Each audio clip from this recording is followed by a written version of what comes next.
السلام علیکم ورحمۃ اللہ وبرکاتہ۔ نحمدہ ونصلی علی رسولہ الکریم، اما بعد فاعوذ باللہ من الشیطان الرجیم، بسم اللہ الرحمن الرحیم۔ رب اشرح لی صدری ویسر لی امری واحلل عقدۃ من لسانی یفقہوا قولی، ربی یسر ولا تعسر وتمم بالخیر۔ علماء کے اٹھائے جانے سے پہلے علم حاصل کر لینا چاہیے۔ عبداللہ بن عمرو بن عاص رضی اللہ عنہ کہتے ہیں، میں نے رسول اللہ صلی اللہ علیہ وسلم کو فرماتے ہوئے سنا، بے شک اللہ علم کو اس طرح نہیں اٹھا لے گا کہ اس کو بندوں سے چھین لے، یعنی جس نے علم حاصل کیا ہو اسے واپس لے لے، بلکہ وہ علماء کو موت دے کر علم اٹھا لے گا، یہاں تک کہ جب کوئی عالم باقی نہ رہے گا تو لوگ جاہلوں کو سردار بنا لیں گے، پس ان سے سوال کیے جائیں گے اور وہ بغیر علم کے فتوے دیں گے، پھر خود بھی گمراہ ہوں گے اور لوگوں کو بھی گمراہ کریں گے۔ اور یہ قیامت کی نشانیوں میں سے ایک نشانی ہے، تو اس لیے انسان کو اس بات کا حریص ہونا چاہیے کہ اس سے پہلے کہ ایسا فتنے کا دور آئے، انسان علم حاصل کرے، علم کی حفاظت کرے اور علم میں پختگی پیدا کرے۔ 21واں پارہ، اتل ما اوحی الیک من الکتاب واقیم الصلاۃ ان الصلاۃ تنہی عن الفحشاء والمنکر۔ آپ تلاوت کرو اس کتاب میں سے جو آپ کی طرف وحی کی گئی ہے۔ تلاوت سے کیا مراد ہے یہاں؟ قرآن کا پڑھنا بھی ہے، پھر اس کی پیروی کرنا یا کسی چیز کے پیچھے پیچھے آنا، یعنی اس کو فالو کرنا، جو احکامات اس قرآن میں ہے ان پر عمل کرنا۔ قرآن کی کثرت سے تلاوت کرنا انسان کی بصیرت میں اضافہ کرتا ہے، علم کے باریکیوں کے خزانے کو اس پر کھول دیتی ہے۔ یہ کتاب ایسی نہیں کہ اس کو ایک بار پڑھنے سے یا پہلی بار پڑھنے سے ہی فائدہ حاصل ہو جائے، یعنی ایک دفعہ ختم ہوا تو پھر شروع کر دیں۔ اس کو پڑھنے سے وقت کے ساتھ ساتھ آپ کا علم بھی بڑھتا ہے، تجربہ بھی بڑھتا ہے اور آپ کے اوپر مختلف کیفیات آتی ہیں۔ سب میں قرآن کی تلاوت بے پناہ فائدہ عطا کرتی ہے، اور جب اس کے راز انسان پر کھلتے ہیں تو اس کی روح سیراب ہو جاتی ہے۔ جیسے جیسے قرآن کو کثرت سے پڑھتا جاتا ہے، قرآن اس کو اپنی روشنیوں کی مزید چمک عطا کرتا ہے، اور پھر انسان اللہ تعالیٰ کی طرف راغب ہو جاتا ہے۔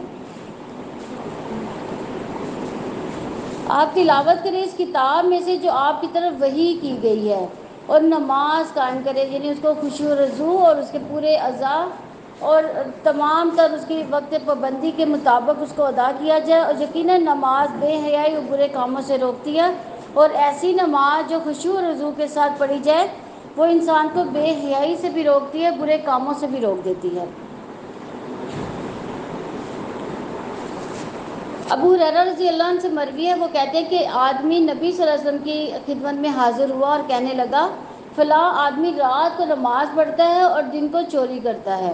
آپ صلی اللہ علیہ وسلم نے فرمایا، عن قریب اس کی نماز اسے اس کام سے روک دے گی، یعنی نماز جو ہے برائیوں سے بھی روکتی ہے اور بے حیائیوں سے بھی روکتی ہے۔ تو اللہ تعالیٰ کا ذکر یقیناً بہت بڑا ہے، اور جو کچھ تم کرتے ہو اللہ تعالیٰ جانتا ہے، یعنی اللہ تعالیٰ کا ذکر تمام تر دنیا کی چیزوں سے سب سے بالا تر ہے۔ اور تم اہل کتاب سے جھگڑا نہ کرو، یعنی یہود و نصارہ جو ہے وہ اہل کتاب ہیں، اہل کتاب سے جھگڑا نہ کرو مگر انتہائی احسن انداز میں، سوائے ان لوگوں کے جنہوں نے ان میں سے ظلم کیا، اور کہہ دو ہم اس پر ایمان لائے جو ہماری طرف نازل کیا گیا، اور جو تمہاری طرف نازل کیا گیا اور ہمارا معبود اور تمہارا معبود ایک ہی ہے، اور ہم اس کی فرما برداری کرنے والے ہیں۔ اور اسی طرح ہم نے آپ کی طرف کتاب نازل کی، پھر جن لوگوں کو ہم نے کتاب دی وہ اس پر ایمان لاتے ہیں، اور ان اہل مکہ میں سے بھی جو اس پر ایمان لاتے ہیں ہماری آیات کا انکار کافروں کے سوا کوئی نہیں کرتا۔ اور آپ اس سے پہلے کوئی کتاب نہیں پڑھتے تھے اور نہ ہی آپ اپنے دائیں ہاتھ سے لکھتے تھے، تب تو باطل پرست ضرور شک کرتے، یعنی نبی صلی اللہ علیہ وسلم جو تھے امی نبی تھے، پڑھنا لکھنا نہیں جانتے تھے، تو اللہ تعالیٰ ان کو کہہ دے کہ 40 سال نبی صلی اللہ علیہ وسلم آپ کے درمیان موجود رہے، انہوں نے پڑھا لکھا نہیں، اس کے باوجود وہ حکمت سے بڑی آیات لے کر آتے ہیں، تو اس کا مطلب یہ نہیں ہے کہ وہ پڑھے لکھے ہیں۔ یعنی انہوں نے بچپن سے ہی پڑھا بھی نہیں اور لکھا بھی نہیں. دائیں ہاتھ سے لکھنے سے مراد کہ لکھنا بھی نہیں جانتے تھے وہ، بلکہ یہ ان لوگوں کے سینوں میں واضح آیات ہے جنہیں علم دیا گیا، اور ہماری آیات کا انکار ظالموں کے سوا کوئی نہیں کرتا. اور انہوں نے کہا کہ اس پر اس کے رب کی جناب سے معجزات کیوں نہیں اتارے گئے؟ آپ کہہ دیں کہ معجزات صرف اللہ تعالیٰ کے پاس ہے، اور میں صرف اور صرف کھلا ڈرانے والا ہوں.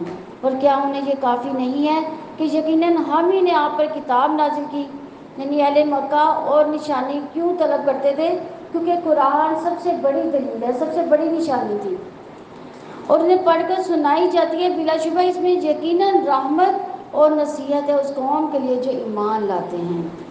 آپ کہہ دیں کہ میرے اور تمہارے درمیان اللہ تعالیٰ کافی گواہ ہے، اور وہ جانتا ہے جو کچھ آسمانوں میں ہے اور جو کچھ باطل پر ایمان لائے اور انہوں نے اللہ تعالیٰ کے ساتھ کفر کیا، وہی خسارہ اٹھانے والے ہیں. اور وہ آپ سے جلد عذاب مانگتے ہیں. اگر ایک مدت مقررہ نہ ہوتی تو اس پر عذاب ضرور آ جاتا، اور یقیناً وہ ان پر اچانک آئے گا، حالانکہ وہ شعور بھی نہ رکھتے ہوں گے. وہ آپ سے جلد عذاب مانگتے ہیں، اور یقیناً جہنم کافروں کو گھیرنے والی ہے.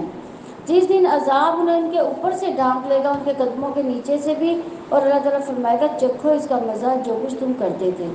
یعنی اگر آپ تصور کریں کہ ایک بند کمرے میں ہو اور آگ ہی آگ چاروں سائڈوں پہ ہو تو کیا حال ہوگی، کیا حالت ہوتی ہے اس وقت. تو یہی حال کافروں کا ہوگا جب اوپر نیچے سے ہر طرف سے آگ ہی گھیرے میں لیے ہوگی، تو اس وقت جو ہے ان کا کیا حال ہوگا. اور اللہ تعالیٰ ان کو فرمائے گا کہ اب یہ دیکھو تم جو عذاب مانگ رہے تھے اب اس کا مزہ چکھ لو. اے میرے بندو جو ایمان لائے، بلا شبہ میری زمین بہت وسیع ہے، چنانچہ تم صرف میری عبادت کرو. یعنی کوئی بھی ایسی چیز یا کوئی بھی ایسی جگہ جہاں انسان توحید پر نہ رہ سکے اور حرام کاموں سے نہ بچ سکے تو اسے ہجرت کر لینی چاہیے. یہاں پر ہجرت کی بات ہے کہ ہر جان کو موت کا مزہ چکھنے والی ہے، پھر تم ہماری ہی طرف لوٹائے جانے والے ہو. اور جو لوگ ایمان لائے انہوں نے نیکیاں کی، انہیں ہم ضرور جنت کے اونچے گھروں میں جگہ دیں گے جن کے نیچے سے نہریں بہتی ہوں گی، ان میں وہ ہمیشہ رہنے والے ہوں گے. کیا یہ اچھا اجر ہے عمل کرنے والوں کا. ہجرت اللہ تعالیٰ کی خاطر کی جائے تو اللہ تعالیٰ ان کے لیے نعمتوں کے دروازے کھول دیتا ہے. ایک ہجرت ہوتی ہے مال و دولت کے لیے، جیسے ہم روزی کمانے کے لیے کہیں دور چلے جاتے ہیں.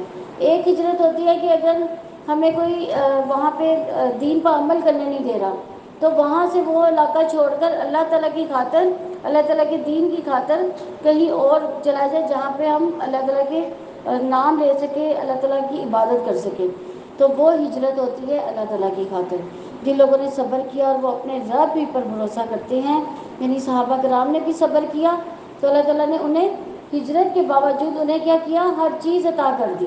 نبی صلی اللہ علیہ وسلم نے فرمایا دنیا کی طلب میں اعتدال سے کام لو، اس لیے کہ ہر ایک کو وہ ضرور ملے گا جو اس کے لیے لکھ دیا گیا ہے. یعنی جو لوگ مال و دولت کے لیے بے صبرے ہو جاتے ہیں، لیکن جو اللہ تعالیٰ نے لکھا ہوا ہے وہ مل کر ہی رہنا ہے. بے صبرہ جتنا مرضی انسان ہو جائے وہ کچھ بھی نہیں پا سکے گا جب تک اللہ تعالیٰ کی مرضی نہیں ہوگی. کتنے ہی جانور ہیں جو اپنا رزق اٹھائے نہیں رکھتے، اللہ تعالیٰ ہی انہیں بھی رزق دیتا ہے اور تمہیں بھی، اور وہ سب کچھ سننے والا ہے، سب کچھ جاننے والا ہے. یعنی اللہ تعالیٰ کتنی مخلوقات پیدا کی ہے، کتنے انسان، کتنے جانور پیدا کیے ہیں، سب کا رزق کون پورا کر رہا ہے؟ اللہ تعالیٰ.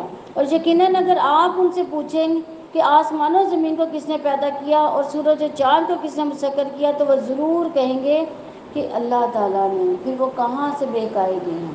یعنی آپ کہیں کسی سے پوچھ لیں، یہودیوں سے پوچھ لیں، نصارہ سے پوچھ لیں، اس دور کے اہل مکہ جو تھے وہ بھی اللہ کو مانتے تھے، لیکن کہاں سے بہکائے جاتے تھے؟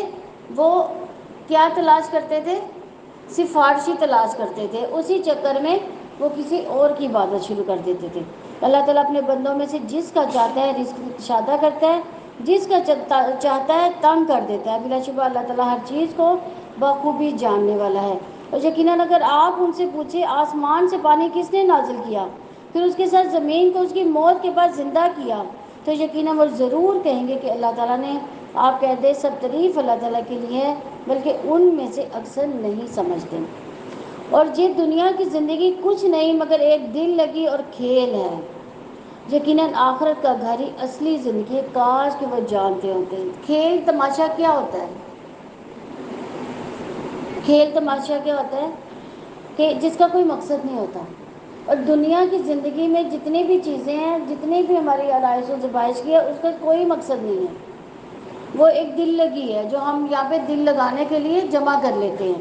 اصل میں جو ہے، اصل میں آخرت کا گھر ہی اصل ہے، وہی ہماری خاص کاوش ہوگی کہ جب وہ کشتی میں سوار ہوتے ہیں تو اللہ تعالیٰ سے دعا مانگتے ہیں، عبادت کو چلے گی اسی کے لیے خالص کرتے ہیں کہ جب انہیں نجات دے کر خشکی میں جاتا ہے تب وہ اچانک ہی شرک کرنے لگتے ہیں۔ ابو جہل کا بیٹا کلمہ فتح مکہ کے وقت وہاں سے بھاگ نکلا اور بحر احمر کے کنارے ایک کشتی میں سوار ہوا، بعد میں سمندر کے طوفان میں پھنس گیا۔ پہلے تو سب نے اپنے اپنے بتوں کو پکارا، جب طوفان سے نہیں نکل پائے پھر انہوں نے کہا کہ خاص اللہ تعالیٰ کے لیے دعا کرو تو انشاءاللہ ہم ادھر سے نکل جائیں گے۔ تو اس نے کلمہ کے دل میں یہ بات اتنی گھر کر گئی، اس نے کہا کہ یہی تو نبی صلی اللہ علیہ وسلم ہمیں حکم دیتے ہیں، جب اس طوفان سے وہی اللہ نکالنے والا ہے تو دنیا میں بھی وہی کامیاب کرے گا۔ تو وہ کہتا ہے کہ میں نے دل میں اسی کو ٹھانی کہ جہاں سے طوفان سے نکل گیا تو میں نبی صلی اللہ علیہ وسلم کی خدمت میں حاضر ہو کر فوری جو ہے اسلام قبول کر لوں گا۔ تو جب وہ واپس آیا تو نبی صلی اللہ علیہ وسلم کے ہاتھ پر اس نے بیعت کر لی، تاکہ ہم جو انہیں دیا ہے اس کی وہ ناشکری کریں، اور تاکہ فائدہ اٹھا لیں، سو جلدی وہ جان لیں گے۔ اور کیا انہوں نے نہیں دیکھا کہ یقیناً ہم نے حرم کو پرامن بنایا، حالانکہ لوگ ان کے ارد گرد سے اچک لیے جاتے ہیں، تو کیا وہ باطل پر ایمان لاتے ہیں اور اللہ تعالیٰ کی نعمت کی ناشکری کرتے ہیں؟ اس سے بڑا ظالم کون ہوگا جس نے اللہ تعالیٰ پر جھوٹ باندھا یا حق کو جھٹلایا جب کہ وہ اس کے پاس آ چکا ہو؟ کیا جہنم میں کافروں کے لیے ٹھکانہ نہیں ہے؟ اور وہ جنہوں نے ہماری خاطر پوری کوشش کی انہیں ہم ضرور اپنے راستے دکھائیں گے، اور بلا شبہ یقیناً اللہ تعالیٰ نیک لوگوں کے ساتھ ہے۔ یعنی سب سے مشکل جہاد جو ہے جہاد نفس ہے، یعنی نفس کا جہاد ہے، نفس کو بری خواہشات سے روکنا، نیکی کی طرف راغب کرنا، یہ سب سے بڑا جہاد ہے۔ تو وہ جو ہماری خاطر کوشش کرتے ہیں، کیا کوشش کرتے ہیں کہ انہیں ہم ضرور اپنے راستے دکھائے، اور بلا شبہ یقیناً اللہ تعالیٰ نیک لوگوں کے ساتھ ہے، یعنی انہوں نے نیکیاں کی دنیا میں، جہاد بھی نفس کیا۔ تو اس آیت میں جہاد دین کی حمایت اور مدد کرنا، باطل پرستوں کا رد کرنا، ظالموں کو روکنا، نیکی کا حکم دینا، برائی سے روکنا، جہاد نفسوں میں اللہ تعالیٰ کی اطاعت میں کوشش کرنا بھی شامل ہے۔ یہ جہاد اکبر ہے، یعنی یہ جو جتنا بھی جہاد ہے، جہاد نفس جہاد اکبر میں آتا ہے۔ سورہ روم شروع ہوتی ہے، سورہ روم مکی ہے، اس میں 60 آیات اور 6 رکوع ہیں۔ رومی اور فارسی یعنی روم اور ایران جو تھے دو بڑی قوتیں تھیں اس وقت۔ اللہ تعالیٰ نے مسلمانوں کو یہ خوشخبری دی کہ یہ دونوں قوتیں بھی مغلوب کر دی جائیں گی۔ اس دور میں ایران اور روم دونوں مشرک تھے، اور یہ دونوں آپس میں لڑتے رہتے تھے۔ ایرانی آگ کی پوجا کرتے تھے اور رومی اہل کتاب تھے، اور اپنے آپ کو تورات اور انجیل کی طرف منسوب کرتے تھے۔ اہل فارس کی نسبت رومی مسلمانوں کے زیادہ قریب تھے، اس لیے مسلمان چاہتے تھے کہ رومی اور ایرانیوں پر فتح حاصل کرے، چونکہ مشرکین مکہ اور اہل فارس شرک میں مبتلا تھے، اس لیے مشرکین مکہ رومیوں پر اہل فارس کی فتح چاہتے تھے۔ یہ آیت نبوت کے دلائل میں سے ایک دلائل ہے، یعنی اس وقت ان کو فتح کرنا بہت مشکل کام تھا، لیکن اللہ تعالیٰ نے ان کو پہلے ہی خوشخبری دے دی تھی اور بعد میں انہوں نے فتح یابی ان پر پا لی تھی۔ بسم اللہ الرحمن الرحیم، الف لام میم، غلبت الروم۔ اللہ تعالیٰ کے نام سے جو وسیع رحمت والا نہایت رحم والا ہے۔ الف لام میم، مغلوب ہو گئے رومی۔ یہ اللہ تعالیٰ ان کو خوشخبری دے رہے ہیں کہ روم جو ہے مغلوب ہو جائے گا قریب کی زمین میں، اور اپنی مغلوبیت کے بعد جلد ہی وہ غالب آ جائیں گے۔ یہ آیت نبوت کے دلائل میں سے ایک دلیل ہے کہ قریب کی زمین میں سے مراد کے یعنی تقریباً 3 سے 9 سال کے درمیان ان پر مسلمان غالب آ گئے تھے۔ چند ہی برسوں میں سب کام اللہ تعالیٰ کے اختیار میں ہے، پہلے بھی اور بعد میں بھی۔ اس دن مومن خوش ہوں گے اللہ تعالیٰ کی مدد سے کہ وہ جس کی چاہتا ہے مدد کرتا ہے، اور وہ سب پر غالب نہایت رحم والا ہے۔ اور رہ گئے وہ لوگ جنہوں نے اور اللہ تعالیٰ کا وعدہ ہے، اللہ تعالیٰ اپنے وعدے کے خلاف نہیں کرتا، لیکن اکثر لوگ جانتے نہیں، وہ دنیا کی زندگی میں سے ظاہر کو جانتے ہیں اور آخرت سے غافل ہے۔ اور کیا انہوں نے اپنے آپ میں غور و فکر نہیں کیا کہ اللہ تعالیٰ نے آسمانوں اور زمین کو ان کے درمیان کو برحق اور مدت مقررہ تک پیدا کیا؟ یعنی بعض لوگ دنیا میں بڑے کامیاب ہوتے ہیں، لیکن آخرت میں ان کے لیے اس نے کچھ بھی نہیں کمایا ہوتا۔ دنیا میں تو کامیابی کی زندگی بسر کی، ہر جہاں بھی کاروبار بھی کیا تو بڑے سے بڑا جو ہے حصہ اس میں سے کما لیا، لیکن آخرت کے لیے انہوں نے آخرت سے غفلت برتی، آخرت کے لیے انہوں نے کچھ بھی نہیں کمایا۔ اور کیا وہ زمین میں چلے پھرے نہیں کہ وہ دیکھتے کہ ان سے پہلے لوگوں کا کیسا انجام ہوا؟ وہ ان سے قوت میں بہت زیادہ تھے، انہوں نے زمین کو خوب پھاڑا تھا اور اسے ان سے زیادہ آباد کیا تھا۔ ان کے پاس ان کے رسول واضح دلائل لائے تو اللہ تعالیٰ ایسا نہ تھا کہ ان پر ظلم کرتا، لیکن اپنی جانوں پر وہ خود ہی ظلم کرتے تھے۔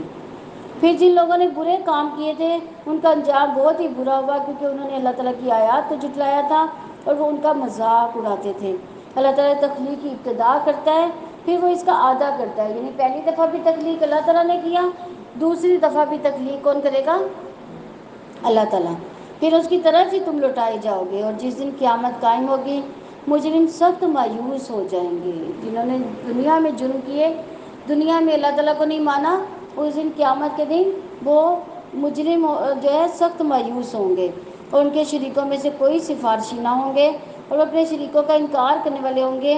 اور جس دن قیامت قائم ہوگی اس دن لوگ جدا جدا ہو جائیں گے، مگر جو لوگ ایمان لائے جنہوں نے نیکیاں کی پس وہی عالی شان باغ میں خوش رکھے جائیں گے۔ اور وہ رہ گئے وہ لوگ جنہوں نے کفر کیا، ہماری آیات اور آخرت کی ملاقات کو جھٹلایا، تو یہی لوگ عذاب میں حاضر کیے جائیں گے۔ چنانچہ اللہ تعالیٰ کی ہی تسبیح ہے جب تم شام کرتے ہو، جب تم صبح کرتے ہو، یعنی مغرب اور عشاء کی نمازوں اور شام کی جو تسبیحات ہیں اس کے لیے خاص ذکر ہے۔ اور صبح کی تسبیحات اور جو ہے تسبیحات اصل میں گناہ کو مٹانے کا بھی باعث بنتی ہیں۔ اور آسمانوں زمین میں سب تعریف اسی کے لیے ہے۔ اور تیسرے پہر کو، اور جب تم ظہر کرو، یعنی تیسرا پہر کون سا ہوتا ہے؟ تہجد کا وقت، تہجد کا وقت، رات کا آخری پہر، تیسرا پہر جو ہوتا ہے۔ اور جب تم ظہر کرو وہ مردہ میں سے زندہ نکالتا ہے۔ کیسے نکالتا ہے مردہ میں سے زندہ؟ بیج میں سے زندہ پودا نکل آتا ہے، یہ مردہ میں سے زندہ نکالنے کی مثال ہے، اور زندہ میں سے مردہ نکالتا ہے۔ مردہ زمین پر جب بارش پڑتی ہے تو کیا ہوتا ہے؟ وہ زندہ ہو جاتی ہے، اور وہ زمین کو اس کی موت کے بعد زندہ کرتا ہے۔ اور ایسے ہی تم بھی نکالے جاؤ گے، جب ہم مردہ ہو جائیں گے، زمین کے اندر ہوں گے، تو قیامت کے دن ہم بھی ایسے ہی نکالے جائیں گے۔ اور اس کی نشانیوں میں سے ہے کہ اس نے تمہیں مٹی سے پیدا کیا، پھر یکایک تم انسان ہو کر پھیلتے جا رہے ہو۔ اس کی نشانیوں میں سے ہے کہ اس نے تمہارے لیے تمہاری جنسی سے بیویاں پیدا کی تاکہ تم ان سے سکون حاصل کر سکو، اور اس نے تمہارے درمیان محبت اور رحمت رکھ دی۔ اب دیکھیں کہ میاں بیوی کا رشتہ جب نکاح ہوتا ہے فوری ایسے لگتا ہے جیسے پتہ نہیں برسوں سے ان کے ساتھ زندگی گزاری جا رہی ہے، یعنی اللہ تعالیٰ ایک دم نکاح کی وجہ سے ہی ان کے درمیان الفت اور محبت پیدا کر دیتا ہے۔ اور بلا شبہ اس میں یقیناً ان لوگوں کے لیے بہت سی نشانیاں جو غور و فکر کرتے ہیں، لیکن یہ اللہ تعالیٰ اس بات پر بھی غور و فکر کرنے کو کہہ رہا ہے۔ کیوں؟ کیونکہ یہ رشتہ جو ہے اتنا ہی مضبوط ہے کہ جتنا اللہ تعالیٰ نے بنایا ہے، اگر اس کو مضبوطی رکھے، اگر عورت چاہے تو اپنے گھر کو مضبوط بنا سکتی ہے، اپنے مرد کے لیے سکون کا باعث بن سکتی ہے۔ اور اس کی نشانیوں میں سے ہے آسمان و زمین کی تخلیق اور تمہاری زبانوں اور تمہارے رنگوں کا اختلاف، یعنی اس کی نشانیوں میں سے کس کی نشانی؟ یہ توحید کی نشانی ہے یہ ساری، یعنی آسمان زمین کی تخلیق، تمہاری زبانوں، تمہارے رنگوں میں اختلاف، یعنی زبان بھی ہر ایک کی مختلف، رنگ بھی سب کے مختلف ہیں، لیکن ہے سب آدم کی اولاد۔ بلا شبہ اس میں علم رکھنے والوں کے لیے یقیناً نشانیاں ہیں۔ اور اس کی نشانیوں میں سے ہے کہ تمہارا رات اور دن کو سونا اور تمہارا اس کے فضل میں سے تلاش کرنا، یعنی رات کو ہم سوتے ہیں اور دن کے وقت کیا کرتے ہیں؟ فضل تلاش کرتے ہیں، روزی کے لیے نکل کھڑے ہوتے ہیں۔ بلا شبہ اس میں یقیناً ان لوگوں کے لیے نشانیاں جو سنتے ہیں، اس کی نشانیوں میں سے ہے کہ وہ تمہیں خوف اور امید کے ساتھ بجلی دکھاتا ہے، اور وہ آسمان سے پانی اتارتا ہے، پھر اس کے ساتھ زمین کو اس کے مردہ ہو جانے کے بعد زندہ کرتا ہے۔ بلا شبہ اس میں ان لوگوں کے لیے یقیناً نشانیاں ہیں جو سمجھتے ہیں۔ تو اس کی نشانیوں میں سے آسمان اور زمین اس کے حکم سے قائم ہے، پھر جب وہ تمہیں زمین سے ایک ہی بار پکارے گا تب تم اچانک نکل جاؤ گے۔ کب نکلیں گے؟ قیامت کے دن ایک دفعہ اللہ تعالیٰ پکارے گا تو کیا ہوگا؟ ہم قبروں سے اٹھ کھڑے ہوں گے، اور اس کے لیے جو کچھ بھی آسمان و زمین میں ہے سب اس کے فرما بردار ہیں، اور وہی ہے جو تخلیق کی ابتدا کرتا ہے، پھر وہی اس کا اعادہ کرے گا، اور وہ اس پر آسان ترین ہے، اور آسمان و زمین میں سب سے اعلیٰ صفت اسی کے لیے ہے، اور وہی سب پر غالب کمال حکمت والا ہے۔ اللہ تعالیٰ نے تمہارے لیے تمہاری اپنی ذات سے ایک مثال بیان کیا، کیا تمہارے غلاموں میں سے کوئی اس رزق میں تمہارے شریک ہے جو ہم نے تمہیں دے رکھا ہے کہ تم اس میں برابر ہو؟ تم ایک دوسرے سے ڈرنے کی طرح ان سے بھی ڈرتے ہو۔ اسی طرح ہم آیات کھول کر بیان کرتے ہیں ان لوگوں کے لیے جو سمجھتے ہیں۔ یعنی کیا تم میں سے کوئی چاہے گا کہ تمہارا غلام تمہارے مال میں برابر کا شریک ہو جائے؟ نہیں، تم اپنے غلام کو اپنے برابر رکھنے پر راضی ہو سکتے ہو؟ تو جو مالک حقیقی ہے اسے تم شریک کیسے بنا سکتے ہو؟ حالانکہ ہر چیز کا پیدا کرنے والا کون ہے؟ اللہ تعالیٰ۔ بلکہ جن لوگوں نے ظلم کیا وہ بغیر کسی ان کے اپنی خواہشات کا پیچھا کرتے ہیں، تو اس شخص کو راستہ کون دکھائے گا جسے اللہ تعالیٰ نے گمراہ کر دیا، اور نہ ہی ان کے کوئی مددگار ہیں۔ چنانچہ آپ یکسو ہو کر اپنا رخ دین پر قائم رکھیں۔ اللہ تعالیٰ کی فطرت ہے جس پر اس نے لوگوں کو پیدا کیا۔ اللہ تعالیٰ کی تخلیق میں کوئی تبدیلی نہیں، یہی سیدھا دین ہے، لیکن اکثر لوگ نہیں جانتے۔ رجوع کرنے والے بنو اور اسے ڈر جاؤ، نماز قائم کرو اور مشرکوں سے میں نہ ہو جاؤ۔ رجوع کیسے کیا جا سکتا ہے؟ توبہ استغفار کے ذریعے سے اللہ تعالیٰ کی طرف پلٹ آؤ۔ اگر تم اللہ تعالیٰ سے دور ہو گئے ہو تو فوری توبہ کر کے اللہ تعالیٰ کی طرف رجوع کر لو۔ پھر اس کے بعد ساتھ ہی نماز قائم کرنے کا حکم دے دیا، اور ان میں سے جنہوں نے اپنے دین کو ٹکڑے ٹکڑے کر ڈالا اور بہت سے گروہ بن گئے، ہر گروہ اسی پر خوش ہے جو اس کے پاس ہے۔ اور جب لوگوں کو کوئی تکلیف پہنچتی ہے وہ اپنے رب کو اس کی طرف رجوع کر کے پکارتے ہیں، پھر جب وہ اپنی رحمت کا مزہ انہیں چکھاتا ہے تو اچانک اس میں سے ایک گروہ اپنے رب کے ساتھ شریک ٹھہرانے لگ جاتے ہیں۔ یعنی جب تکلیف پہنچتی ہے تو کیا ہوتا ہے؟ خالص اللہ تعالیٰ کے ہو کے رہ جاتے ہیں، اللہ تعالیٰ سے منتیں مرادیں مانگنا شروع کر دیتے ہیں۔ تو لیکن جب وہ تکلیف دور ہو جاتی ہے، اللہ تعالیٰ کی رحمت انہیں ڈھانپ لیتی ہے، ان پر اپنی رحمتیں نازل ہوتی ہیں، تو کیا ہوتا ہے؟ ساتھ ہی وہ رب کے شریک بنانے ٹھہر جاتے ہیں، تاکہ ہم نے جو کچھ انہیں دیا وہ اس کی ناشکری کریں۔ سو تم مزے اڑاؤ کہ جلد ہی تم جان لو گے۔ یعنی اس دنیا میں تم مزے اڑا لو، اللہ تعالیٰ کی ناشکری کر لو، جلد ہی تمہیں اس بات کا پتہ چل جائے گا۔ کیا ہم نے ان پر کوئی دلیل نازل کی؟ پھر وہ ان کے بارے میں بتاتی ہے جنہیں یہ اللہ تعالیٰ کے ساتھ شریک ٹھہراتے ہیں، اور جب ہم لوگوں کو رحمت کا مزہ چکھاتے ہیں وہ اس سے خوش ہو جاتے ہیں۔ اگر ان کے اعمال کی وجہ سے جو انہوں نے آگے بھیجا انہیں کوئی برائی پہنچتی ہے تو یکا یک مایوس ہو جاتے ہیں، یعنی مایوس ہونے کی بجائے نافرمانیاں چھوڑے۔ اور کیا انہوں نے نہیں دیکھا کہ یقیناً اللہ تعالیٰ رزق کشادہ کرتا ہے جس کا چاہتا ہے اور تنگ کرتا ہے؟ بے شک اس میں ان لوگوں کے لیے یقیناً نشانیاں جو ایمان لاتے ہیں۔ چنانچہ رشتہ دار کو اور مسکین کو، مسافر کو اور حق دے دو، ان لوگوں کے لیے یہی بہتر ہے جو اللہ تعالیٰ کی رضا کا ارادہ رکھتے ہیں، یہی لوگ فلاح پانے والے ہیں۔ کون لوگ فلاح پانے والے ہیں؟ جو اللہ تعالیٰ کے رزق کو کشادہ کرنا چاہتا ہے، جس کا چاہتا ہے اللہ تعالیٰ تنگ کرتا ہے، جیسے رشتہ داروں کو، مسکین کو، مسافر کو اس کا حق دے دو، جو ان کے حقوق پورے کرتا ہے، اور ان لوگوں کے لیے یہی بہتر ہے جو اللہ تعالیٰ کی رضا کا ارادہ رکھے۔ یعنی ہم ہر معاملے میں، ہر رشتے میں کیا کریں؟ اللہ تعالیٰ کی رضا کو دیکھیں، تو وہ لوگ کیا کریں گے؟ وہ لوگ فلاح پا جائیں گے۔ اور سود پر جو تم دیتے ہو تاکہ لوگوں کے مال میں اضافہ ہو جائے، سو وہ اللہ تعالیٰ کے نزدیک نہیں بڑھتا۔ اور جو تم زکوٰۃ سے دیتے ہو کہ اللہ تعالیٰ کی رضا کا ارادہ کرتے ہو، تو یہی لوگ ہیں جو کئی گنا بڑھانے والے ہیں۔ یعنی زکوٰۃ ادا کرنے سے انسان کی نیکیاں بڑھتی ہیں، زکوٰۃ ادا کرنے سے بہت سے فائدہ حاصل ہوتے ہیں، یعنی وہ خوف اور غمگین سے بھی دور ہو جاتا ہے، اس پر خوف جو طاری ہوتا ہے وہ بھی دور ہوتا ہے، غم بھی اس کا دور ہوتا ہے۔ زکوٰۃ مال کا جو ہے وہ اس کو مال کو پاک کرتا ہے، انسان کا جو وبال ہے اس سے وہ دور ہو جاتا ہے، اور انسان صدیقین اور شہداء میں شامل ہو جاتا ہے، اور جنت کے قریب اور جہنم سے دور ہو جاتا ہے زکوٰۃ ادا کرنے سے۔ تو اللہ تعالیٰ وہی ہے جس نے تمہیں پیدا کیا، پھر تمہیں رزق دیا، پھر وہ تمہیں موت دے گا، پھر وہ تمہیں زندہ کرے گا۔ کہ تمہارے شریکوں میں سے کوئی ہے جن میں سے کوئی بھی کام کرتا ہو، پاک ہے وہ، اور ان سے بہت بلند ہے جنہیں یہ شریک کرتے ہیں۔ لوگوں کے اپنے ہاتھوں کی کمائی کی وجہ سے خشکی سمندر میں فساد ہو گیا، تاکہ اللہ تعالیٰ ان کے بعض کاموں کا انہیں مزہ چکھائے تاکہ وہ پلٹ آئیں۔ آپ کہہ دیں کہ زمین میں چلو پھرو، پھر دیکھو اس سے پہلے لوگوں کا کیسا انجام ہوا، ان میں اکثر مشرک تھے، بس آپ اپنا چہرہ دین کے لیے سیدھا قائم رکھیں، اس سے پہلے کہ اللہ تعالیٰ کی طرف سے وہ دین آئے جس کا ٹل جانا نہیں ہے۔ اس دن وہ الگ الگ ہو جائیں گے، جس نے کفر کیا تو اس کا کفر اسی پر ہے، جس نے نیک عمل کیا تو وہ اپنے لیے سامان تیار کر رہے ہیں، تاکہ اللہ تعالیٰ اپنے فضل سے ان لوگوں کو جزا دے جو ایمان لائے، جنہوں نے نیکیاں کی۔ یقیناً وہ کافروں سے محبت نہیں کرتا۔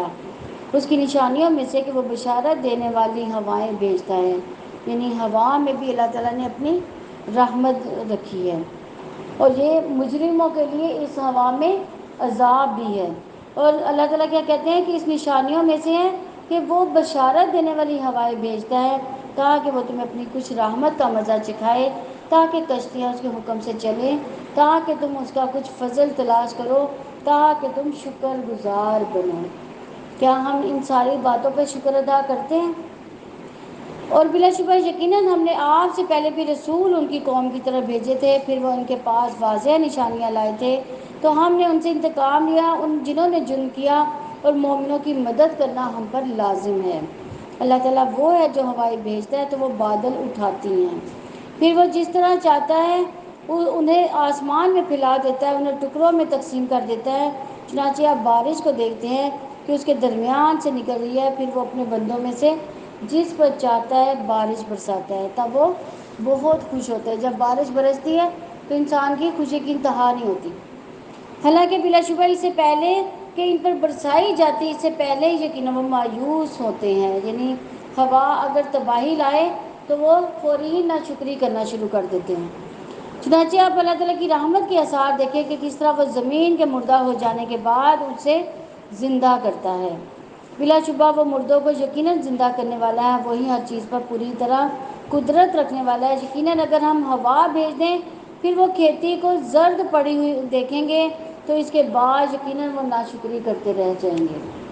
یعنی جب کوئی آفت آتی ہے تو کیا ہوتا ہے، وہ ساتھ ہی مایوس ہو جاتے ہیں، اللہ تعالیٰ کے ناشکرے بن جاتے ہیں۔ پر یقیناً آپ مردوں کو نہیں سنا سکتے اور نہ ہی بہروں کو پکار سنا سکتے ہو جب کہ وہ پیٹھ پھیر کر لوٹ جائیں، اور نہ ہی آپ اندھوں کو کبھی ان کی گمراہی سے ہدایت دینے والے ہوں۔ آپ کسی کو نہیں سنا سکتے ان کے سوا جو ہماری آیات پر ایمان لاتے ہیں۔ چنانچہ وہی اطاعت کرنے والے ہیں۔ اللہ تعالیٰ وہی ہے جس نے تمہیں کمزوری سے پیدا کیا، پھر اس کمزوری کے بعد تمہیں قوت دی، یعنی جب انسان چھوٹا بچہ آتا ہے کتنا کمزور ہوتا ہے، پھر جب جوان ہوتا ہے تو کتنا اس کو اپنی طاقت پر ناز ہو جاتا ہے، پھر قوت کے بعد کمزوری، پھر دوبارہ قوت کے بعد کمزوری کون سی ہوتی ہے؟ بڑھاپا آتا ہے، پھر بڑھاپا بنا دیا۔ وہ جو چاہتا ہے پیدا کرتا ہے، وہی کچھ سب کچھ جاننے والا، پوری طرح قدرت رکھنے والا، یعنی اس آیت میں انسانی پیدائش کے مراحل بتائے گئے ہیں۔ اور جس دن قیامت قائم ہوگی مجرم قسمیں کھائیں گے کہ وہ ایک گھڑی کے سوا نہیں ٹھہرے، اسی طرح وہ بہکائے جاتے ہیں۔ اور جن لوگوں کو علم اور ایمان دیا گیا وہ کہیں گے اللہ تعالیٰ کی کتاب میں تو بلا شبہ یقیناً تم اٹھائے جانے کے دن تک ٹھہرے ہو، تو یہ اٹھائے جانے کا دن ہے لیکن تم جانتے نہ تھے۔ تو اس دن جن لوگوں نے ظلم کیا اس کی معذرت فائدہ نہ دے گی، اور نہ ہی ان سے معافی مانگنے کے لیے کہا جائے گا۔ اور بلا شبہ یقیناً ہم اس قرآن میں لوگوں کے لیے ہر قسم کی مثالیں بیان کرتے ہیں، اور یقیناً اگر آپ ان کے پاس کوئی معجزہ بھی لائیں تو جن لوگوں نے کفر کیا وہ ضرور کہیں گے کہ تم یقیناً باطل پرست ہو۔ اسی طرح اللہ تعالیٰ ان کے دلوں پر مہر لگا دیتا ہے جو نہیں جانتے۔ بس آپ صبر کریں، یقیناً اللہ تعالیٰ کا وعدہ سچا ہے، اور آپ کو وہ لوگ ہرگز ہلکا نہ پائیں جو یقین نہیں رکھتے۔ یعنی آپ صلی اللہ علیہ وسلم کو جھٹلانے والے غصہ دلا کر صبر و تحمل جو ہے وہ ترک کرنے پر مجبور کر دیتے ہیں، لیکن آپ صلی اللہ علیہ وسلم کو کیا کہا جا رہا ہے کہ اس صبر پر ڈٹے رہیں، قناعت جو ہے اس پر ثابت قدمی رکھیں۔ سورہ لقمان ہے، سورہ لقمان مکی ہے، اس میں 34 آیات اور 4 رکوع ہیں۔ بسم اللہ الرحمن الرحیم، الف لام میم تلک آیات الکتاب الحکیم۔ اللہ تعالیٰ کے نام سے جو وسیع رحمت والا نہایت رحم والا ہے۔ الف لام میم، یہ کمال حکمت والی کتاب کی آیات ہیں، نیکی کرنے والوں کے لیے ہدایت اور رحمت ہے۔ نیکی کرنے والا کون ہے؟ محسن، وہ اللہ تعالیٰ کی عائد کردہ فرائض کی پابندی کرتا ہے، اس کے لیے اللہ تعالیٰ نے کیا رکھا ہے؟ اس کے لیے ہدایت ہی ہدایت رکھی ہے اور رحمت ہی رحمت رکھی ہے، جو اللہ تعالیٰ کے فرائض کی پابندی کرتے ہیں۔ جو لوگ نماز قائم کرتے ہیں، آگے محسن کی خصوصیات آ رہی ہیں۔ جو نماز قائم کرتے ہیں، یعنی نماز اس کو خشوع و رضوع کے ساتھ اور پورے پابندی وقت اور پورے وضو کے ارکان کے ساتھ ادا کرتے ہیں، اور زکوٰۃ ادا کرتے ہیں، اور وہ آخرت پر بھی یقین رکھتے ہیں، یہی لوگ اپنے رب کی جانب سے ہدایت پر ہیں، یہی لوگ فلاح پانے والے ہیں۔ یعنی جو جن میں یہ خصوصیات آ جائیں گی وہ فلاح پا جائیں گے، یعنی وہ دنیا میں بھی کامیاب، آخرت میں بھی کامیاب۔ یہی لوگ اپنے رب کی جانب سے ہدایت پر ہیں، یہی لوگ فلاح پانے والے ہیں۔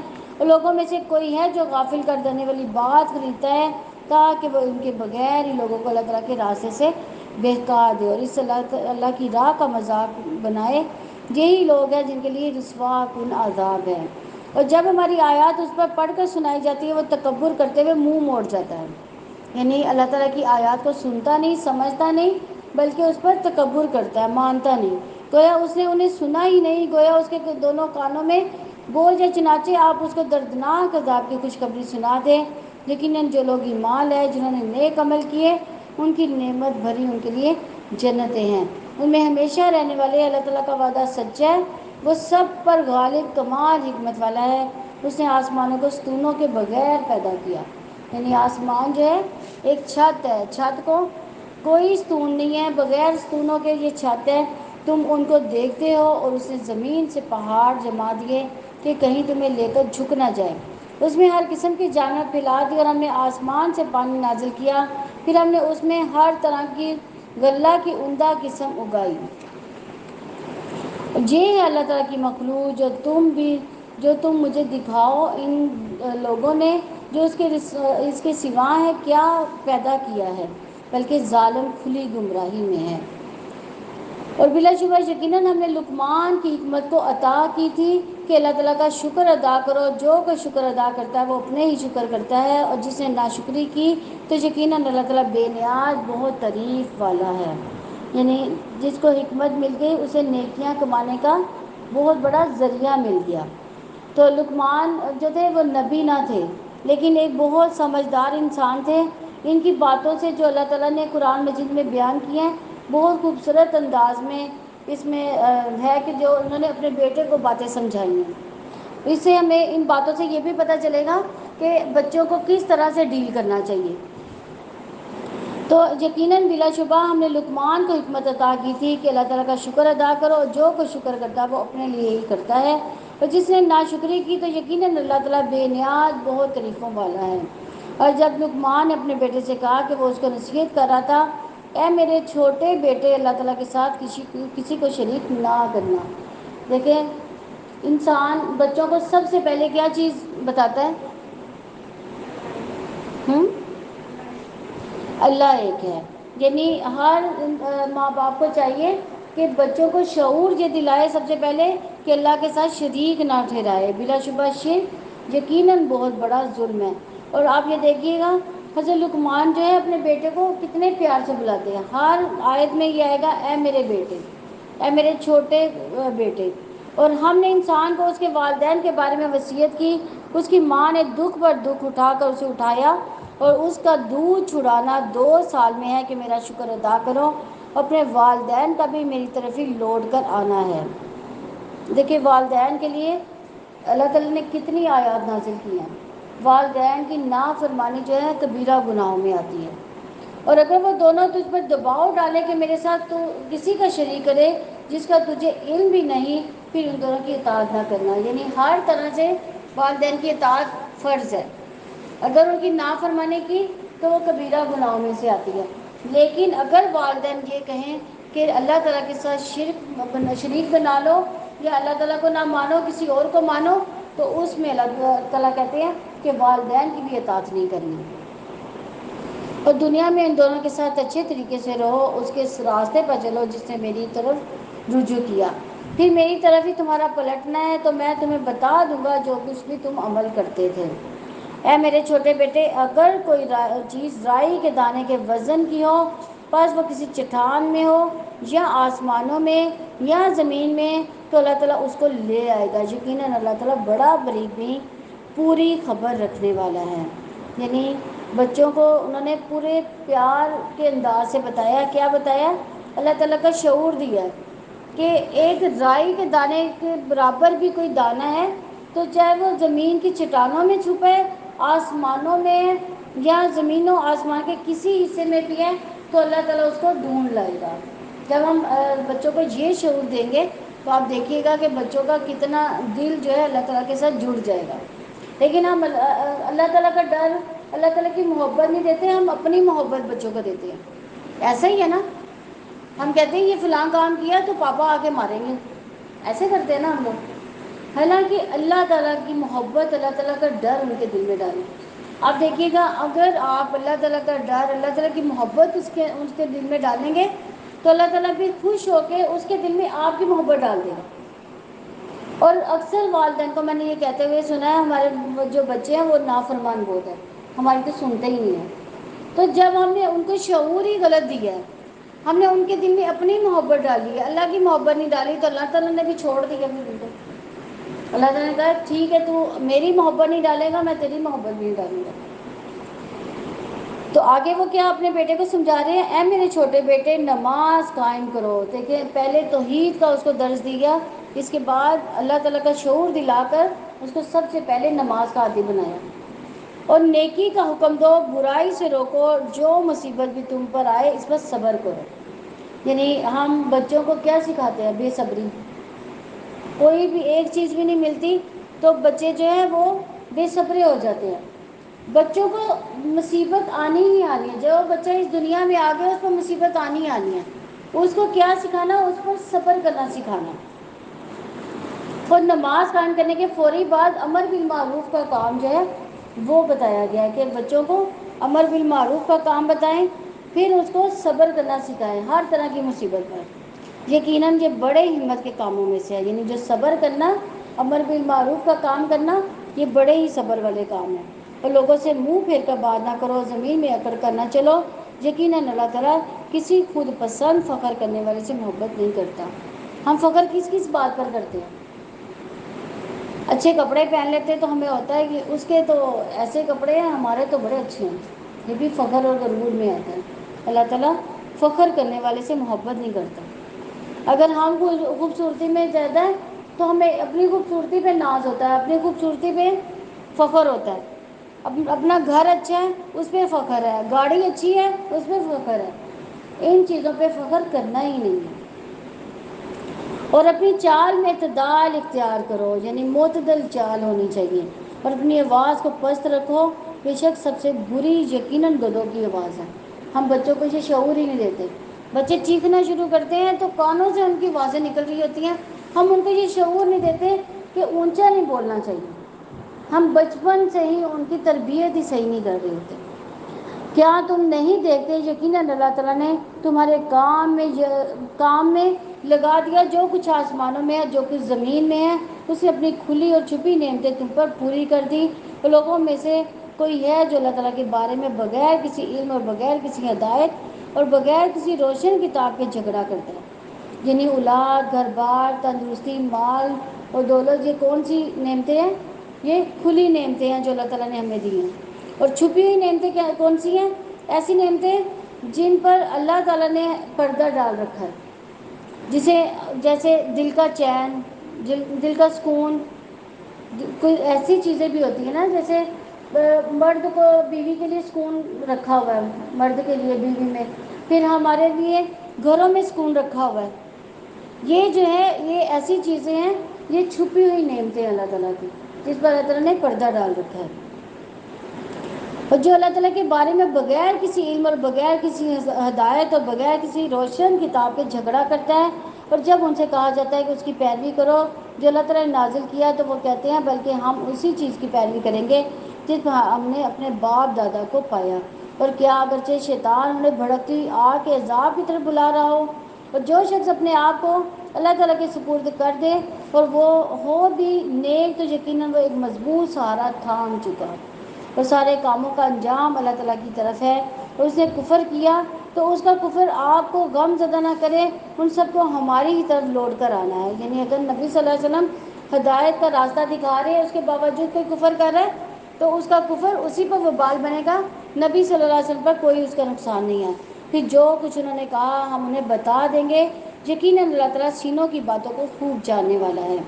ہم انہیں بہت تھوڑا سامان دے رہے ہیں، پھر ہم نے انہیں ایک بہت سخت عذاب کی طرف مجبور کر کے لے جائیں گے، اور یقیناً اگر آپ ان سے پوچھیں کہ آسمان و زمین کو کس نے پیدا کیا، تو وہ ضرور کہیں گے کہ اللہ تعالیٰ نے۔ آپ کہہ دیں سب تعریف اللہ تعالیٰ کے لیے ہے، بلکہ ان کے اکثر لوگ نہیں جانتے، اللہ تعالیٰ ہی کے لیے ہے جو کچھ آسمانوں میں ہے اور جو کچھ زمین میں ہے۔ یقیناً اللہ تعالیٰ بڑا بے نیاز بے حد خوبیوں والا ہے، اور اگر واقعتاً روئے زمین کے تمام درختوں کی کلمیں ہوں اور تمام سمندر اس کی سیاہی ہوں، اس کے بعد 7 سمندروں، تب بھی اللہ تعالیٰ کی باتیں ختم نہ ہوں گی۔ یقیناً اللہ تعالیٰ سب پر غالب بڑی حکمت والا ہے۔ تم سب انسانوں کو پیدا کرنا، تمہارا دوبارہ اٹھانا ایک ہی نفس جیسا ہے۔ یقیناً اللہ تعالیٰ سب کچھ سننے والا، سب کچھ جاننے والا ہے، سب کچھ دیکھنے والا ہے۔ کیا آپ نے دیکھا نہیں کہ بے شک اللہ تعالیٰ رات کو دن میں داخل کرتا ہے، دن کو رات میں داخل کرتا ہے۔ اس نے سورج اور چاند کو کام میں لگا دیا، سب ایک مدت مقررہ تک چلتے جا رہے ہیں۔ یقیناً اللہ تعالیٰ اس سے پوری طرح باخبر ہے جو تم عمل کرتے ہو۔ یہ اس لیے ہے کہ یقیناً وہی اللہ تعالیٰ ہی حق ہے، اور یقیناً اس کے سوا جن کو وہ پکارتے ہیں وہی باطل ہے، اور یقیناً اللہ تعالیٰ ہی بے حد بلند بے حد بڑا ہے۔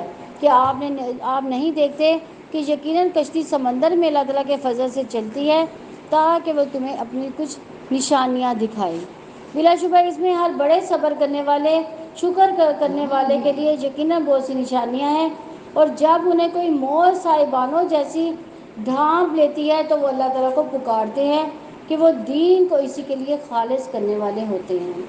پھر جب وہ انہیں خشکی کی طرف بچا کر لے آتا ہے تو ان میں سے کچھ ہی سیدھے راستے پر قائم رہنے والے ہیں، اور نہیں انکار کرتا ہماری آیات کا مگر جو نہایت عہد توڑنے والا بے حد ناشکرا ہے۔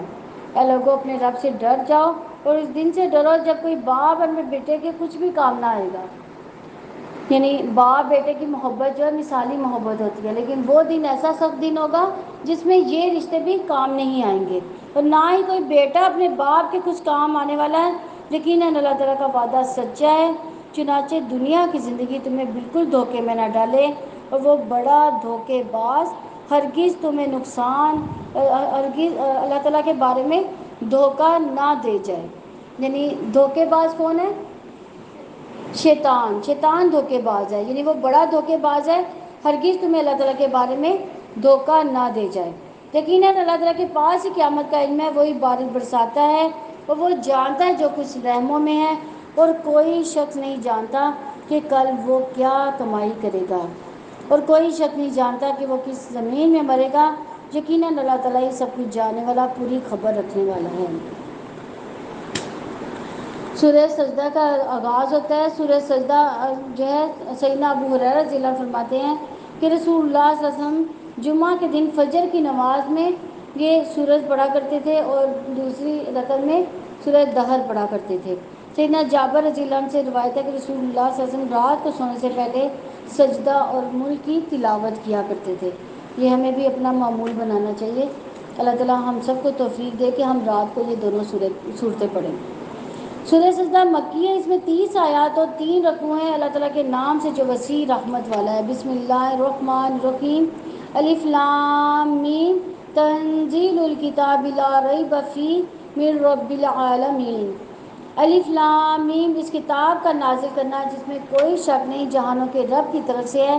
یا وہ لوگ کہتے ہیں کہ اسی نے یہ گھر رکھا ہے، بلکہ وہ تیرے رب کی جناب سے حق ہے، تاکہ آپ خبردار کریں ایسی قوم کو جن کے پاس آپ سے پہلے کوئی خبردار کرنے والا نہیں آیا، تاکہ وہ ہدایت پا جائیں۔ اللہ تعالیٰ ہی ہے جس نے آسمان و زمین کو اور ان دونوں کے درمیان جو کچھ بھی ہے 6 دنوں میں پیدا کیا، پھر وہ عرش پر بلند ہوا، اس کے سوا تمہارا نہ کوئی سرپرست ہے نہ کوئی سفارشی، تو کیا تم نصیحت حاصل نہیں کرتے؟ وہ آسمان سے زمین تک ہر کام کی تدبیر کرتا ہے، پھر وہ کام ایک دن میں اس کی طرف اوپر جاتا ہے جس کی مقدار 1000 سال ہے۔ یعنی اللہ تعالیٰ نے قرآن و سنت کے لحاظ سے ہمیں جو ہے دنوں کی مقدار جو ہے قیامت کی مختلف ملتی ہے۔ ایک حدیث کے مطابق اس کے مطابق 1000 سال ہے، بعض کا 5000 سال بھی ہے، 50,000 سال بھی ہے۔ جو قیامت کی گھڑی ہوگی اس کا ایک دن جو ہے وہ 50,000 سال کے برابر ہوگا۔ تو اس میں سے جو تم شمار کرتے ہو وہی ہر غالب اور حاضر کا جاننے والا ہے، سب پر غالب نہایت رحم والا ہے، جس نے ہر چیز کو اچھا بنایا جو اس نے پیدا کی، اور اس نے انسان کی تخلیق کی ابتدا تھوڑے سے غارے سے کی، پھر اس نے اس کی نسل ایک حقیر پانی کے خلاصے سے بنائی، پھر اس کو درست کیا، اس نے اس میں اپنی روح پھونکی، اور اس نے تمہارے کان آنکھیں دل بنائے۔ تم لوگ بہت کم شکر ادا کرتے ہو۔ یعنی کان آنکھیں دل جو ہے یہ 3 چیزیں ہیں جو بھلائی حاصل کرتی ہیں۔ اور انہوں نے کہا کہ کیا جب ہم زمین میں گم ہو جائیں گے کیا واقعی ہم ضرور نئی پیدائش میں ہوں گے؟ بلکہ وہ اپنے رب کی ملاقات کا انکار کرنے والے ہیں۔ آپ کہتے ہیں کہ موت کا فرشتہ جو تم پر مقرر کیا گیا تمہیں قبض کر لے گا، چنانچہ تم اپنے رب کی جناب میں لوٹائے جاؤ گے۔ اور کاش آپ دیکھیں جب مجرم اپنے رب کے پاس سر جھکائے ہوں گے، اے ہمارے رب، ہم نے دیکھ لیا، ہم نے سن لیا، چنانچہ ہمیں واپس بھیج دے، ہم نیک عمل کریں، بلا شبہ ہم یقین کرنے والے ہیں۔ اور اگر ہم چاہتے تو ہر نفس کو اس کی ہدایت دیتے، لیکن میری طرف سے بات ثابت ہو چکی کہ میں ضرور جنوں انسانوں کو سب کو جہنم میں بھر دوں گا۔ سو اب مزہ چکھو کیونکہ تم نے اپنے اس دن کی ملاقات کو بھلا دیا، ہم نے بھی وہ یقیناً تمہیں بھلا دیا، اور ہمیشہ کے عذاب کا مزہ چکھو اس وجہ سے جو تم عمل کرتے تھے۔ یقیناً ہماری آیات پر تو وہی ایمان لاتے ہیں کہ جب انہیں ان کے ذریعے نصیحت کی جاتی ہے تو وہ سجدہ کرتے ہوئے گر جاتے ہیں، اور وہ اپنے رب کی حمد کے ساتھ تسبیح کرتے ہیں، اور وہ تکبر نہیں کرتے۔ یعنی یہ مومنوں کی صفات بیان کی گئی ہیں۔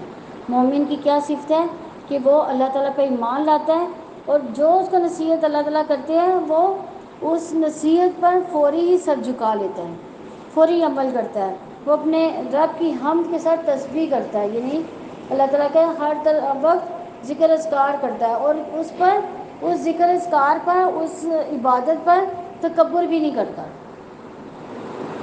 ان کے پہلو بستروں سے الگ ہی رہتے ہیں، اور وہ اپنے رب کو خوف اور امید سے پکارتے ہیں۔ بستروں سے الگ کیسے رہتے ہیں؟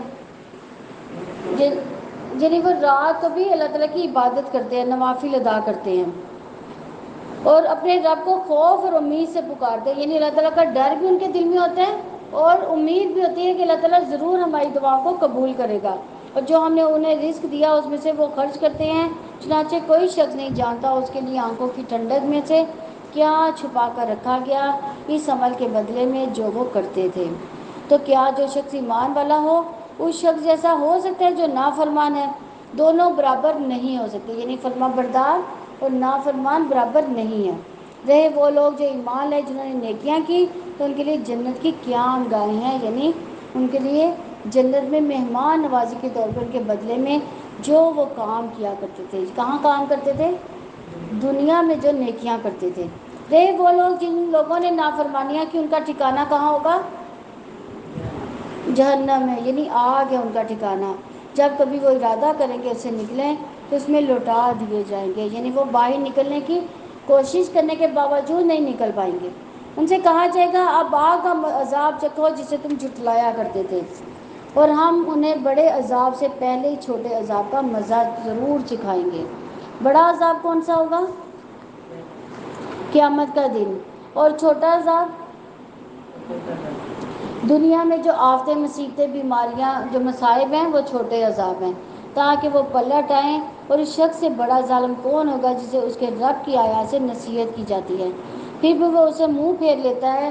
یقیناً انہی مجرموں سے ہم انتقام لینے والے ہیں، اور بلا شبہ یقیناً ہم نے موسیٰ کو کتاب عطا کی۔ موسیٰ کو کون سی کتاب عطا فرمائی تھی؟ تورات۔ چنانچہ آپ اس کی ملاقات سے کسی شک میں نہ ہو، اور اس کو ہم نے بنی اسرائیل کے لیے ہدایت بنایا تھا، اور ہم نے ان میں سے رہنما بنائے تھے، اور جو ہمارے حکم سے رہنمائی کرتے تھے۔ جب انہوں نے صبر کیا ہماری آیات پر وہ یقین رکھتے تھے۔ یعنی لیڈرشپ کی سب سے اعلیٰ کوالٹی کیا ہے؟ صبر کرنا۔ اور یقیناً آپ کا رب بھی ان کے درمیان قیامت کے دن اس کے بارے میں فیصلہ کرے گا جن میں یہ اختلاف کرتے تھے۔ اور کیا اس نے ان کو ہدایت نہ دی کہ ہم نے کتنی ہی قوموں کو ان سے پہلے ہلاک کر دیا جن کے رہنے کی جگہوں میں یہ چلتے پھرتے تھے؟ بلا شبہ اس میں یقیناً نشانیاں ہیں، تو کیا وہ سنتے نہیں؟ اور کیا انہوں نے نہیں دیکھا کہ یقیناً ہم بنجر زمین کی طرف پانی ہانک کر لاتے ہیں، پھر ہم اس کے ذریعے کھیتی نکالتے ہیں جس میں سے ان کے جانور بھی کھاتے ہیں، اور وہ بھی تو کیا وہ نہیں دیکھتے؟ اور وہ کہتے ہیں کہ یہ فیصلہ کب ہوگا؟ اگر تم سچے ہو آپ کہہ دیں کہ فیصلے کے دن ان کا ایمان انہیں فائدہ نہ دے گا۔ یعنی جس دن فیصلے کا وقت آ جائے گا اس دن وہ ایمان لائیں گے بھی تو ان کو فائدہ نہ ہوگا، کیونکہ اللہ تعالیٰ ان کے ایمان کو قبول نہیں کرے گا جنہوں نے کفر کیا، اور نہ ہی انہیں کوئی مہلت دی جائے گی۔ چنانچہ آپ ان سے منہ پھیر لیں اور انتظار کریں، یقیناً وہ بھی منتظر ہیں۔ سورہ احزاب مدنی ہے، اس میں 73 آیات اور 9 رکوع ہیں۔ اللہ تعالیٰ کے نام سے جو وسیع رحمت والا نہایت رحم والا ہے۔ بسم اللہ الرحمن الرحیم۔ یا ایھا النبی اتق اللہ وطیع الکافرین والمنافقین۔ اے نبی آپ اللہ تعالیٰ سے ڈر جاؤ اور کافروں اور منافقوں کی اطاعت نہ کرو، یقیناً اللہ تعالیٰ سب کچھ جاننے والا کمال حکمت والا ہے۔ یہ آیت ابو سفیان کرمہ بن ابی جہل اور کے بارے میں نازل ہوئی۔ یہ حضرات جو تھے جنگ بدر کے بعد مدینہ آئے اور عبداللہ بن ابی کے ہاں ٹھہرے۔ نبی صلی اللہ علیہ وسلم نے ان کو اس شرط پر ایمان دے دی تھی کہ وہ آپ صلی اللہ علیہ وسلم سے بات کریں گے۔ چنانچہ سیدنا عبداللہ بن مسعود بن ابی سرا اور طعامہ بن ابی بلیغ جو تھے نبی صلی اللہ علیہ وسلم کے پاس آئے۔ اس وقت سیدنا عمر بن خطاب رضی اللہ عنہ مجلس نبی میں موجود تھے، اور وہ کہنے لگے کہ ہمارے معبودوں یعنی لات عزیٰ کو برا کہنا جو ہے وہ ترک کر دو، اور یہ کہیں کہ جو ان کی عبادت کرے گا اس کی سفارش بھی وہ کریں گے اور نفع بھی دیں گے۔ ہمیں آپ صلی اللہ علیہ وسلم کی اور آپ صلی اللہ علیہ وسلم کے رب کی کوئی پرواہ نہیں۔ اس کی یہ باتیں نبی صلی اللہ علیہ وسلم کی طبیعت پر شاق گزری۔ سیدنا عمر رضی اللہ عنہ فرمانے لگے کہ یا رسول اللہ صلی اللہ علیہ وسلم آپ مجھے اجازت دیں کہ میں ان کو قتل کر دوں، تو آپ صلی اللہ علیہ وسلم نے فرمایا کہ میں ان کو امان دے چکا ہوں۔ سیدنا عمر رضی اللہ عنہ نے کہا کہ ان کو خدا کی لعنت اور ان کے ساتھ چنانچہ آپ صلی اللہ علیہ وسلم نے حکم دیا کہ ان کو مدینہ سے نکال دیا جائے۔ اس پر یہ آیت نازل ہوئی کہ نبی آپ اللہ تعالیٰ سے ڈر جاؤ اور کافروں منافقوں کی اطاعت نہ کرو، یقیناً اللہ تعالیٰ سب کچھ جاننے والا کمال حکمت والا ہے۔ اس کی پیروی کرو جو آپ کے رب کی طرف سے آپ پر وحی کی جاتی ہے، اللہ تعالیٰ یقیناً اس کی ہمیشہ سے پوری طرح خبر رکھنے والا ہے جو تم عمل کرتے ہو۔ اور اللہ تعالیٰ پر بھروسہ رکھو، اور اللہ تعالیٰ کی کارساز کافی ہے۔ اللہ تعالیٰ نے کسی شخص کے سینے میں دو دل نہیں رکھے، یعنی ایک محبت دشمنوں کی اور دوسری اللہ تعالیٰ کی، یعنی ایک ہی دل میں یہ دونوں محبتیں جمع نہیں ہو سکتی۔ اور نہ ہی اس نے تمہاری ان بیویوں کو جن سے تم ظہار کرتے ہو تمہاری مائیں بنا دیا، اور نہ اس نے تمہارے منہ بولے بیٹوں کو تمہارا حقیقی بیٹا بنایا۔ یہ تمہارے منہ کی بات ہے، اور اللہ تعالیٰ حق فرماتا ہے اور وہی سیدھا راستہ دکھاتا ہے۔ اسلام میں منہ بولے جو رشتوں کی اہمیت جو ہے وہ نہیں ہے۔ سیدنا عبداللہ بن عمر رضی اللہ عنہ بیان کرتے ہیں کہ ہم سیدنا زید بن حارث کو جو کہ رسول اللہ صلی اللہ علیہ وسلم کے غلام تھے تو زید بن محمد کہنا شروع کر دیا تھا، تو پھر یہ آیت نازل ہوئی کہ یہ جو منہ بولے بیٹے ہیں ان کو اپنا نام نہیں دیا جا سکتا۔ اسی لحاظ سے جو لوگ بچے اڈاپٹ کرتے ہیں ان کو جو ہے اپنا نام نہیں دیا جا سکتا۔ تو منہ بولے بیٹوں کو ان کے باپوں کی نسبت سے پکارو، یہی اللہ تعالیٰ کے نزدیک زیادہ انصاف والا ہے طریقہ ہے۔ چنانچہ اگر تم ان کے باپوں کو نہیں جانتے تو وہ تمہارے دینی بھائی تمہارے دوست ہیں، تو تم پر کوئی گناہ نہیں جس میں تم نے غلطی کی، لیکن جس کا تمہارے دلوں نے ارادہ کیا اللہ تعالیٰ ہمیشہ سے بے حد بخشنے والا نہایت رحم والا ہے۔ نبی ایمان والوں پر ان کی اپنی جانوں سے بھی زیادہ حق رکھنے والا ہے۔ اس کی بیویاں اس کی مائیں ہیں۔ اللہ تعالیٰ کی کتاب ایمان والوں پر ہجرت کرنے والوں پر رشتے دار ایک دوسرے پر زیادہ حق رکھنے والے ہیں، مگر یہ کہ تم اپنے دوستوں کے ساتھ کوئی بھلائی کرنا چاہو، یہ اللہ تعالیٰ کی کتاب میں ہمیشہ سے لکھا ہوا ہے۔ اور جب ہم نے پیغمبروں سے پختہ عہد لیا تھا، اور آپ سے بھی، اور نوح اور ابراہیم اور موسیٰ اور عیسیٰ ابن مریم سے بھی، اور ہم نے ان سے نہایت ہی پختہ عہد لیا تاکہ اللہ تعالیٰ سچوں سے ان کی سچائی کے بارے میں سوال کرے، اور کافروں کے لیے اس نے دردناک عذاب تیار کر رکھا ہے۔ اے لوگوں جو ایمان لائے ہو، اپنے اوپر اللہ تعالیٰ کی نعمت کو یاد کرو جب تم پر فوجیں چڑھائیں، چنانچہ ہم نے ان پر آندھی بھیج دی، اور ایسے لشکر جنہیں تم نے نہیں دیکھا تھا۔ یہ کون سے لشکر تھے؟ فرشتوں کے لشکر تھے۔ اور جو کچھ تم کر رہے ہو، اللہ تعالیٰ اسے ہمیشہ سے خوب جاننے والا ہے۔ تو رسول اللہ صلی اللہ علیہ وسلم نے احزاب کے جمع ہونے اور معاہدہ کرنے کے بعد جو ہے اس کی خبر سنی، تو مدینہ کے باہر آپ صلی اللہ علیہ وسلم ایک خندق کھدوانے کا مشورہ سلمان فارسی نے دیا تھا۔ جب ان کو پتہ چلا کہ تمام فوجیں جو ہیں مدینہ کی طرف رخ کر رہی ہیں، تو نبی صلی اللہ علیہ وسلم نے صحابہ کرام سے مشورہ لیا، تو سلمان فارسی جو تھے انہوں نے مشورہ دیا کہ مدینہ کے جو ہے اطراف پر خندق کھود دی جائے۔ جب وہ تمہارے اوپر سے تم پر چڑھ آیا، تمہارے نیچے سے بھی، اور جب آنکھیں پھر گئیں اور جب دل حلق تک پہنچے، اور تم اللہ تعالیٰ کے بارے میں طرح طرح کے گمان کرنے لگے، اس وقت مومن خوب آزمائے گئے اور ہلا مارے گئے، سخت ہلایا جانا، یعنی اللہ تعالیٰ نے اس جہاد کے ذریعے سے مومنوں کو بہت زیادہ آزمایا تھا۔ اور جب منافق اور وہ لوگ جن لوگوں کے دلوں میں بیماری تھی، یعنی بیماری کون سی تھی؟ منافقت کی بیماری تھی ان کے دلوں میں، تو کہہ رہے تھے اللہ تعالیٰ اس کے رسول نے ہم پر جو وعدہ کیا تھا وہ فریب کے سوا کچھ نہ تھا۔ یعنی منافقین نے بھی اس وقت رول ادا کیا تھا، مسلمانوں کے خلاف بڑھ چڑھ کر حصہ لیا تھا انہوں نے۔ اور جب ان میں سے ایک گروہ نے کہا اہل یثرب تمہارے لیے کوئی ٹھہرنا نہیں ہے، چنانچہ لوٹ جا، ان میں سے ایک گروہ نبی سے اجازت مانگتا تھا کہ وہ کہہ رہے تھے کہ یقیناً ہمارے گھر غیر محفوظ ہیں۔ وہ کس بات کی اجازت مانگ رہے تھے؟ کہ ہمارے گھر غیر محفوظ ہیں، ہم جنگ میں نہیں جا سکتے، ہم جہاد نہیں کر سکتے، ہمیں واپس جانے کی اجازت دے دیں۔ حالانکہ وہ ہرگز غیر محفوظ نہ تھے، وہ بھاگنے کے سوا کچھ ارادہ نہ رکھتے تھے، اور اگر مدینہ کے اطراف سے ان پر کوئی دشمن گھس آتا پھر اسے فتنہ برپا ہو جاتا، یعنی جنگ کرنے کا سوال کیا جاتا تو وہ ضرور کر گزرتے، اسے دیر نہ کرتے مگر تھوڑی۔ بلا شبہ اللہ تعالیٰ سے یقیناً پہلے عہد کر چکے تھے کہ وہ پیٹھ نہ دکھائیں گے، اور اللہ تعالیٰ کا عہد ہمیشہ سے پوچھا جانے والا ہے۔ یعنی ان کا وعدہ تھا کہ اللہ تعالیٰ کا کہ وہ جہاد میں پیچھے نہ ہٹیں گے، لیکن انہوں نے کیا کیا؟ اللہ کے نبی صلی اللہ علیہ وسلم سے پیچھے یعنی گھر جانے کی اجازت مانگی کہ ہمارے گھر جو ہے وہ خالی ہیں۔ آپ کہتے ہیں کہ اگر تم موت یا قتل سے بھاگو تو یہ فرار تمہیں ہرگز فائدہ نہ دے گی، یعنی وہ موت سے بھاگتے تھے نا، وہ کہتے تھے کہ ہم جہاد میں جائیں گے تو ہم مارے جائیں گے، تو اللہ تعالیٰ کہتے ہیں کہ اگر تمہیں موت آنی ہوگی تو تمہارے گھروں میں بھی تمہیں آ جائے گی۔ تو آپ کہتے ہیں کہ کون ہے جو تمہیں اللہ تعالیٰ کے سے بچا سکتا ہے؟ اگر وہ تمہیں نقصان پہنچانے کا ارادہ رکھ لے یا تم پر رحمت کرنے کا ارادہ رکھے، اور وہ اللہ تعالیٰ کے سوا اپنا کوئی دوست اور کوئی مددگار نہیں پائیں گے، یقیناً تمہیں رکاوٹیں ڈالنے والوں کو اللہ تعالیٰ خوب جانتا ہے، اور وہ اپنے بھائیوں سے کہنے والوں کو کہ ہماری طرف آؤ، اور وہ لڑائی میں کم آتے ہیں، تمہارے بارے میں سخت بخیل ہیں، چنانچہ جب کوئی خوف آ جائے تو آپ انہیں دیکھتے ہیں کہ وہ آپ کی طرف دیکھتے ہیں کہ ان کی آنکھیں اس شخص کی طرح گھومتی ہیں جس پر موت کی غشی طاری ہو جاتی ہے، پھر وہ خوف دور ہو جاتا ہے تو مال کے حریص ہو کر تیز زبانوں کے ساتھ آپ کو تکلیف دیتے ہیں۔